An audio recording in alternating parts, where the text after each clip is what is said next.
Genesis 20. Now Abraham moved on from there into the region of the Negev, and lived between Kadesh and Shur.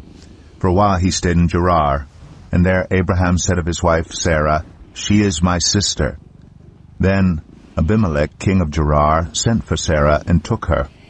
But God came to Abimelech in a dream one night and said to him, "You are as good as dead because of the woman you have taken. She is a married woman." Now Abimelech had not gone near her, so he said, "Lord, will you destroy an innocent nation? Did he not say to me, 'She is my sister'? And didn't she also say, 'He is my brother'? I have done this with a clear conscience and clean hands."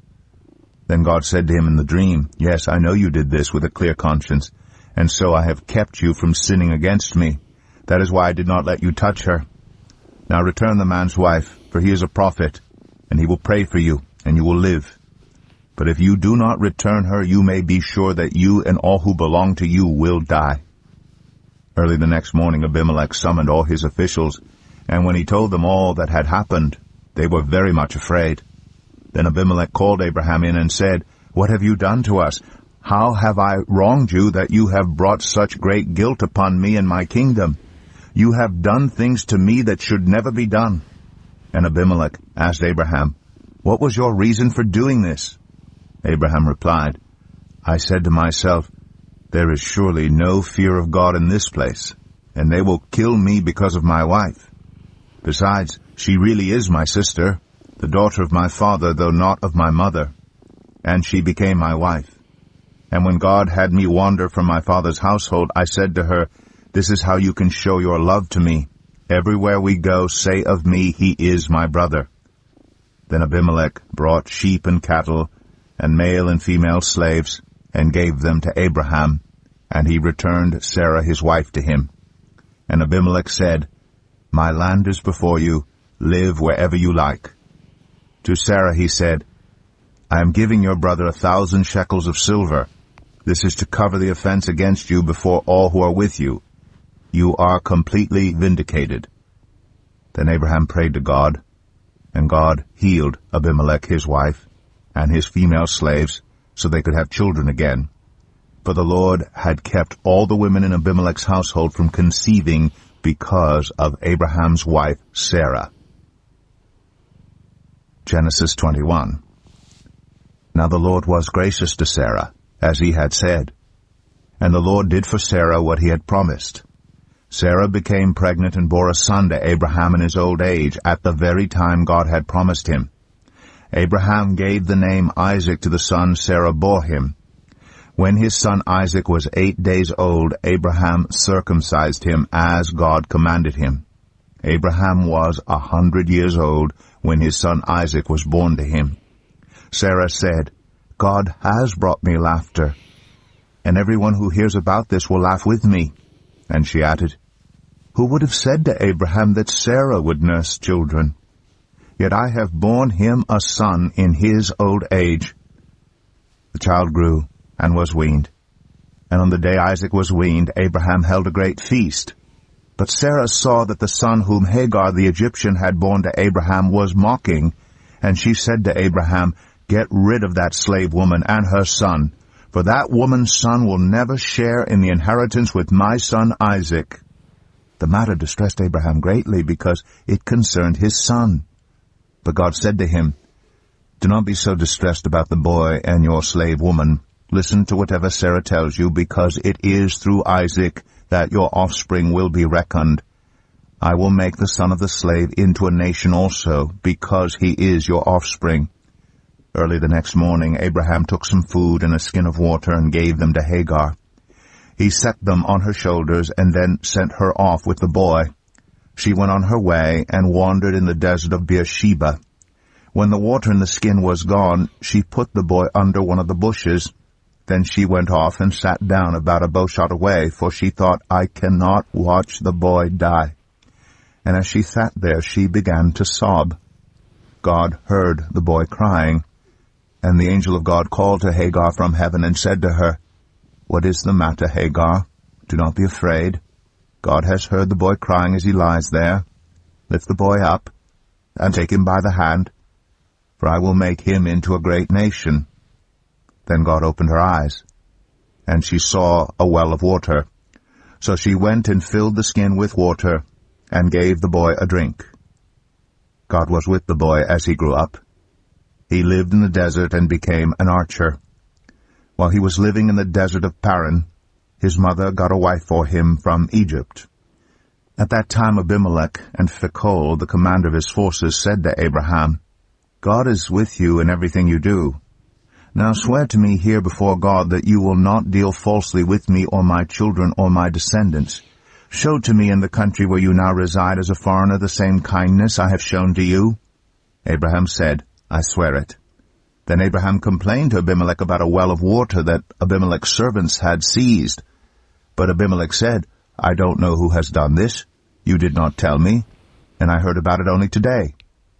So Abraham brought sheep and cattle and gave them to Abimelech, and the two men made a treaty. Abraham set apart 7 ewe lambs from the flock. And Abimelech asked Abraham, What is the meaning of these 7 ewe lambs you have set apart by themselves? He replied, Accept these 7 lambs from my hand as a witness that I dug this well. So that place was called Beersheba, because the 2 men swore an oath there. After the treaty had been made at Beersheba, Abimelech and Phicol, the commander of his forces, returned to the land of the Philistines.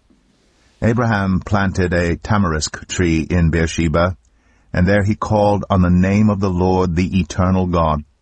And Abraham stayed in the land of the Philistines for a long time. Genesis 22. Some time later, God tested Abraham. He said to him, Abraham. Here I am, he replied. Then God said, Take your son, your only son, whom you love, Isaac, and go to the region of Moriah. Sacrifice him there as a burnt offering on a mountain I will show you. Early the next morning Abraham got up and loaded his donkey. He took with him 2 of his servants and his son Isaac. When he had cut enough wood for the burnt offering, he set out for the place God had told him about. On the 3rd day, Abraham looked up and saw the place in the distance. He said to his servants, Stay here with the donkey, while I and the boy go over there.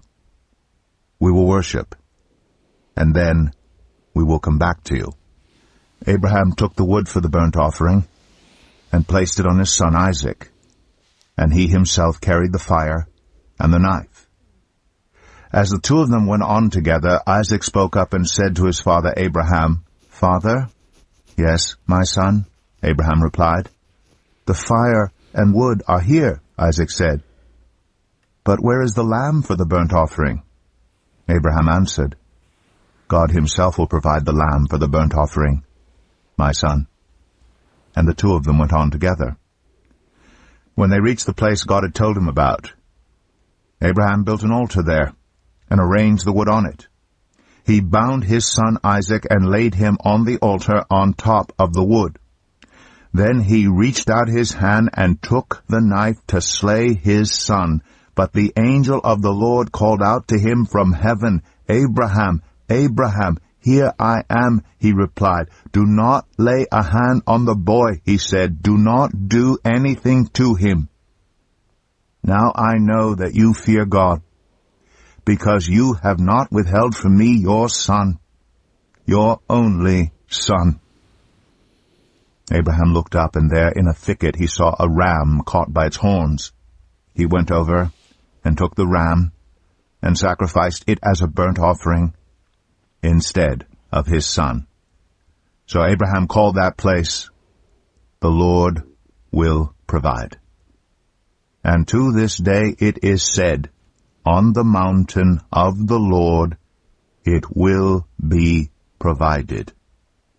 The angel of the Lord called to Abraham from heaven a second time and said, I swear by myself, declares the Lord, that because you have done this and have not withheld your son, your only son, I will surely bless you and make your descendants as numerous as the stars in the sky and as the sand on the seashore. Your descendants will take possession of the cities of their enemies, and through your offspring All nations on earth will be blessed because you have obeyed me." Then Abraham returned to his servants, and they set off together for Beersheba, and Abraham stayed in Beersheba. Sometime later Abraham was told, "Milcah is also a mother. She has borne sons to your brother Nahor, Uz the firstborn, Buz his brother, Kemuel the father of Aram, Kesed, Hazo, Pildash, Jidlaph, and Bethuel. Bethuel became the father of Rebekah. Milcah bore these 8 sons to Abraham's brother Nahor. His concubine, whose name was Rumah, also had sons, Tebah, Gaham, Tahash, and Makkah." Genesis 20.